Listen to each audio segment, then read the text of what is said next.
Hello. ഇന്ന് നമുക്ക് നല്ല കേദാർ ചൂരാണ് കിട്ടിയിട്ടുള്ളത്. കേദാർ ചൂര. ചൂര തന്നെ രണ്ട് മൂന്ന് ഐറ്റം ഉണ്ട്. നിങ്ങളവിടെയൊക്കെ എന്താ പറയല്? ചൂര എന്നല്ല, നമ്മളവിടെ സൂത എന്ന് പറയും. കേദാർ സൂത, വെള്ള സൂത, ഐക്കോർ സൂത, അങ്ങനെ പല പേരുണ്ട്. നമ്മുടെ തെക്കോട്ടൊക്കെ ചൂരമീൻ ചൂരമീൻ എന്ന് പറയും. എൻ്റെ ഫാദർ നാട് അങ്ങ് ട്രിവാൻഡ്രാണ്. അപ്പം നമ്മളത് ആ കുക്ക് ചെയ്യാനുള്ള എല്ലാ പ്രിപ്പറേഷനും റെഡി ആക്കിയിട്ടുണ്ട്. അപ്പോൾ ഇന്ന് ചട്ടി തന്നെ ആയാലോ വിചാരിച്ചു. ആ ചട്ടിയിൽ ഇതാ വെളിച്ചെണ്ണയൊക്കെ ഒഴിച്ചു. പിന്നെ ആദ്യമേ ഇൻഗ്രീഡിയൻസ് ഒക്കെ റെഡി ആക്കി വെച്ചിരുന്നു. ഉള്ളിയും വെളുത്തുള്ളി അങ്ങനത്തെ എല്ലാ ഐറ്റംസും. അപ്പോൾ പിന്നെ നേരെ ചട്ടിയിലേക്ക് ഇട്ടിങ്ങോട്ട് ഒന്നുകൂടി ചൂടാക്കി എടുക്കാനുള്ളൂ. അപ്പോൾ നല്ല കുനുകുനാന്നാണ്ട് ചൂടായി വെന്നുകൊണ്ടിരിക്കുക. പിന്നെ അത് മാത്രം പോരല്ലോ, പിന്നെ നമ്മളെ വേറെ ആശാമാരൊക്കെ വേണ്ടേ? മുളക് പൊടി, മല്ലിപ്പൊടി, മഞ്ഞപ്പൊടി, അങ്ങനത്തെ ആളുകളൊക്കെ വേണമല്ലോ. അപ്പോൾ അതാ കുറച്ച് മഞ്ഞപ്പൊടി ഇതാ നമ്മളങ്ങോട്ട് ഇട്ടു. നല്ലോണം അങ്ങോട്ട് ഡൈലൂട്ടാക്കി കൊടുക്കണം. അപ്പോൾ നമ്മളിതാ മഞ്ഞപ്പൊടി ഇതാ ഡൈലൂട്ടാക്കി കൊണ്ട് നിൽക്കുകയാണെങ്കിൽ പിന്നെ അതാ മല്ലിപ്പൊടി ഇട്ടു. മല്ലിപ്പൊടി ഇതാ നല്ല മിക്സ് ചെയ്യണം, നല്ലോണം മിക്സ് ആവണം.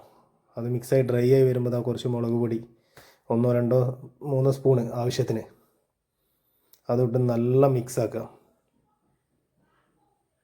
നല്ല മിക്സായി ടൈറ്റ് മസാല പേസ്റ്റ് പോലെ ടൈറ്റായി നിൽക്കുന്ന സമയത്ത് നമ്മൾ എന്ത് ചെയ്യും?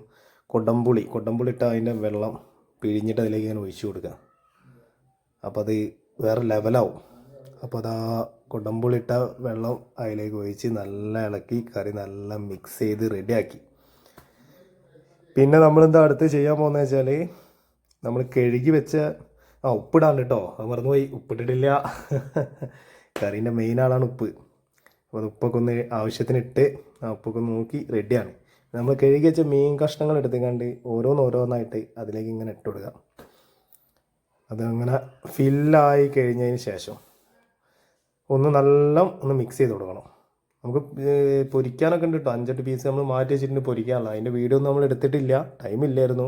അവർക്ക് ക്ലാസ് ഉണ്ടായിരുന്നു. അപ്പോൾ ക്ലാസ്സിന് പോകാൻ വേണ്ടിയിട്ടുള്ള തയ്യാറെടുപ്പായിരുന്നു. ഒക്കെ ഒരു സ്പീഡും ഒരു ജഗപോകയായിരുന്നു. അപ്പോൾ ചട്ടിയിൽ നമ്മൾ മെയിൻ ആൾക്കാരുണ്ട്, കറിവേപ്പില, മല്ലിച്ചപ്പ്. അപ്പോൾ അവരെ മറക്കരുത്. നമ്മൾ ഒരു കറീൻ്റെ ടേസ്റ്റിൻ്റെ മെയിൻ ഘടക ആളുകളാണ് കറിവേപ്പിലയും മല്ലിച്ചപ്പും. അത് 2 പേരെ അവിടെ ഇട്ടതാ നല്ല കറി അങ്ങോട്ട് നല്ല മിക്സ് ചെയ്ത് ആ ചട്ടി നമ്മൾ ഏകദേശം ചൂടായി വരുന്ന സമയത്ത് നല്ല അടച്ചു വെക്കണം. അത് മറക്കരുത് കേട്ടോ. അപ്പോഴങ്ങനെ ആ ഒരു കറീൻ്റെ ടേസ്റ്റ് വരുള്ളൂ. അപ്പോൾ നമ്മളിതാ അടച്ചു വെച്ചു. നമ്മുടെ ചാനൽ ഫോളോ ചെയ്യണേ.